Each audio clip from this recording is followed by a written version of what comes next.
Hi friends, இன்னைக்கு என்னோட சின்ன பொண்ணோட பர்த்டே. நிறைய பேர் விஷ் பண்ணிடுவீங்கன்னு நினைக்கிறேன். ஏன்னா அவங்க வந்து சொல்லிகிட்டே போயிருந்தாங்க. வந்ததும் வந்து கமெண்ட்ஸை வந்து படித்து பார்ப்பாங்க. அதனால் பார்க்குற ஃப்ரெண்ட்ஸ் எல்லாரும் ஹாப்பி பர்த்டே விஷஸ் வந்து கமெண்ட் பாக்ஸில் போட்டுட்டு போயிடுங்க. இன்றைக்கி வந்து என்னோட பெரிய பொண்ணு பர்த்டேக்கு என்னால் கேக் செய்ய முடியல. அதனால் 2 பேருக்கும் சேர்த்து அவங்களுக்கு பிடிச்ச ஃப்ளேவரில் சூப்பராக செஞ்சிடலாம் சொல்லிவிட்டு 1 கேஜி பேட்டர் ரெடி பண்ணி அதில் 1/2 கேஜி பட்டர்ஸ்காட்சுக்கும் 1/2 கேஜி பிளாக் ஃபாரஸ்ட்டுக்கும் ரெடி பண்ணிடலாம். அப்படியே வந்து நம்மளோட ஓடிஜி அகர ஓடிஜி ரொம்ப நாளாக யூஸ் பண்ணாமலே இருந்தது. அது இன்றைக்கி ட்ரையல் பார்த்துடலாம் சொல்லிவிட்டு அதை எடுத்து கீழே வச்சுட்டு 2த்தையுமே வந்து ப்ரீட் போட்டதில் ஃபஸ்ட்டு வந்து லைட்டாக ஹீட் ஆச்சு. அதுக்கப்புறம் பார்த்திங்கன்னா அந்த ஹீட் அப்படியே தான் இருந்தது.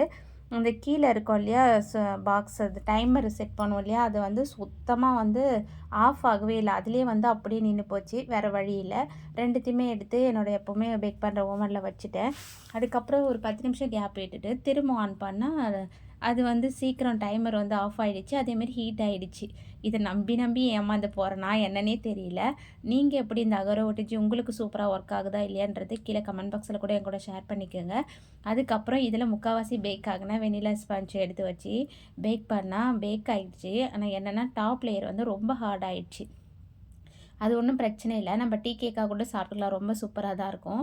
வீட்டுக்குன்றதுனால நான் இதை வந்து செஞ்சு பார்த்தேன். ஆனால் வந்து ஒரு பிரச்சனையும் இல்லாத மாதிரி இன்றைக்கி வந்து வேலை செஞ்சிடுச்சு. பாய்.